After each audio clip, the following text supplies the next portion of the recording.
Hello everyone, welcome to my channel Swaad simple है। आज मैं बनाने वाली हूँ शाही टोस्ट, जिसको हम शाही टुकड़ा भी कहते हैं। इस रेसिपी में मैं कुछ टिप्स और ट्रिक्स शेयर करूंगी, कैसे वो घी में धीरे धीरे गोल्डन और क्रिस्पी हुई ब्रेड बनाएंगे और वो हल्की सी इलायची और केसर वाली चाशनी, ऊपर से परफेक्ट लच्छेदार मलाईदार रबड़ी और फिनिशिंग में एक बहुत ही खास घर की शाही मसाला, जो हर बाइट में एक क्रंच, क्रीमीनेस और खुशबू का परफेक्ट कॉम्बिनेशन होगा। ये रेसिपी खास ओकेजन के लिए तो परफेक्ट है ही, लेकिन जब भी घर पर कुछ स्पेशल मीठा खाने का मन हो तब भी आप इसे जरूर बना सकते हैं। तो चलिए हम शुरू करते हैं हमारा डिलीशियस शाही टोस्ट बनाना। इसके लिए सबसे पहले हम चाशनी बनाएंगे। उसके लिए एक पैन में लेंगे 1 कप चीनी और 1 कप पानी, 1 चुटकी इलायची पाउडर, थोड़ा सा केसर। यहाँ पर एक चीज हम याद रखेंगे, जितनी ही हम चीनी लेंगे उतना ही हमें पानी लेना है। अब इसे मीडियम फ्लेम पर पकाएंगे और चीनी को पूरी तरह डिसॉल्व होने देंगे। जैसे ही चीनी पिघल जाए, चाशनी को सिर्फ 1 मिनट के लिए हल्की से सिमर पर रख लेंगे। हमें यहाँ कोई गाढ़ी या तार वाली चाशनी नहीं चाहिए, जो नॉर्मल हम चाशनी यूज करते हैं मिठाइयों में। शाही टोस्ट के लिए चाशनी बस इतनी चाहिए कि ब्रेड में हल्का से कोट कर सके। चेक करने के लिए थोड़ी सी चाशनी को हम किसी प्लेट में या कटोरी में ठंडी करके उंगलियों के बीच देखेंगे। हल्की सी स्टिकी फील होनी चाहिए, लेकिन तार नहीं बनना चाहिए। बस इसी टाइम पर हम गैस को बंद कर देंगे और इसमें कुछ बूंदे नींबू का रस मिलाएंगे। नींबू का रस चाशनी को क्रिस्टलाइज होने से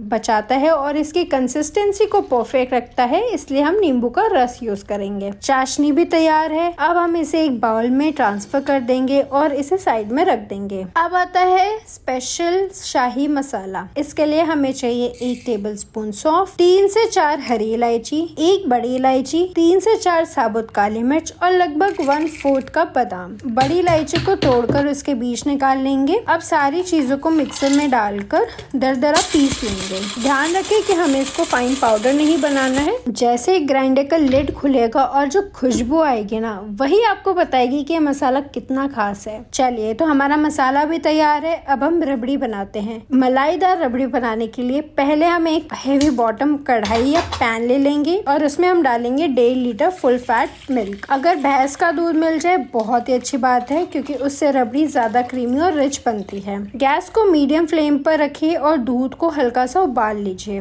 जैसे जैसे दूध गर्म होगा, आप देखेंगे ऊपर मलाई की एक परत बनना शुरू हो जाएगी।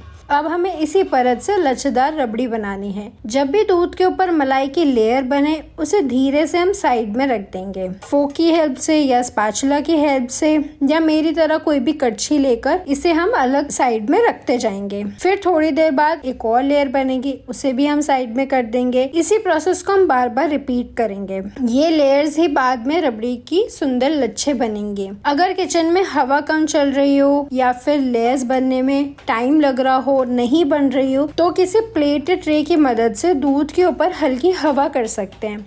इससे मलाई की जो परत है वो थोड़ी जल्दी बनने लगती है। लगभग 20 से 25 मिनट तक ये प्रोसेस चलता रहता है। धीरे धीरे आप देखेंगे कि दूध रिड्यूस होने लगेगा और साइड में जमी हुई मलाई की लेयर्स भी बढ़ती जाएगी। जब दूध काफी रिड्यूस हो जाए और कंसिस्टेंसी रिच लगने लगे, तब इसमें डालेंगे लगभग 50 ग्राम चीनी, यानी करीब 3 टेबलस्पून। ज्यादा हमें मीठा नहीं करना है, क्योंकि चाशनी भी बाद में ऐड होगी। अब चीनी को दूध में डिसॉल्व कर लेंगे। उसके बाद साइड में जमी हुई मलाई की सारी लेयर्स वापस दूध में हम मिला देंगे। बहुत ज्यादा स्टर नहीं करेंगे, वरना जो लच्छे हैं वो टूट जाएंगे, क्योंकि अभी दूध गर्म है। अब जो शाही मसाला हमने बनाया है, उसमें से 2 टेबलस्पून रबड़ी में डाल देंगे। हल्की से मिक्सिंग करके 2 से 3 मिनट तक और पका लेंगे। रबड़ी की कंसिस्टेंसी इस स्टेज पर थोड़ी पतली लग सकती है, लेकिन बिल्कुल टेंशन नहीं लीजिए। ठंडी होने के बाद ये और गाढ़ी होती जाएगी। इस स्टेज पे हम गैस बंद कर लेंगे और रबड़ी को एक बाउल में निकाल कर ठंडा होने देंगे और इसको रूम टेम्परेचर पे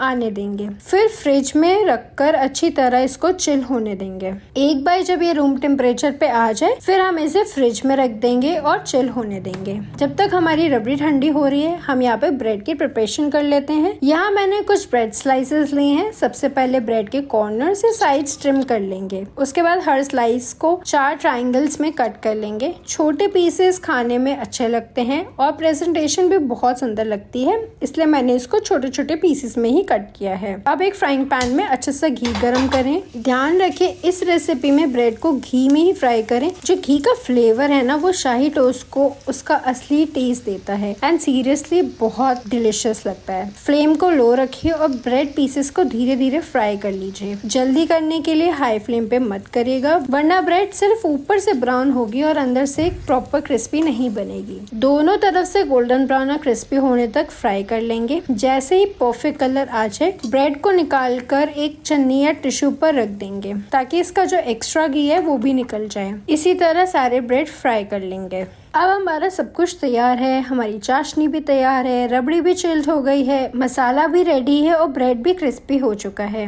अब हम शुरू करते हैं हमारा फाइनल असेंबल करना। सबसे पहले क्रिस्पी ब्रेड को हल्का सा चाशनी में डिप करेंगे। ध्यान रखें ब्रेड को ज्यादा देर तक चाशनी में नहीं रखना है, बस इतना कि ऊपर से हल्का सा कोटिंग आ जाए। अब सर्विंग प्लेट पे ब्रेड को अरेंज कर लीजिए। उसके बाद जनरसली चिल्ड रबड़ी डालिए, फिर थोड़ा सा एक्स्ट्रा शाही मसाला स्प्रिंकल कीजिए। चाहे तो थोड़े से चॉप्ड बादाम और पिस्ता भी गार्निश कर सकते हैं और बस हमारा शाही टोस्ट है रेडी। सीरियसली इस डेजर्ट की सबसे खास बात है इसका टेक्सचर। नीचे से क्रिस्पी और हल्की सी सिरप वाली ब्रेड, ऊपर क्रीमी लच्छेदार रबड़ी और बीच में आता हुआ वो एरोमेटिक शाही मसाला। ये बहुत ही डिलिशियस लगता है। अगर आपको ये रेसिपी पसंद आई हो तो वीडियो को लाइक करें, चैनल स्वाद सिंपल है को सब्सक्राइब करिए। मिलते हैं आपसे एक और सिंपल और टेस्टी रेसिपी के साथ। Till then happy cooking, bye.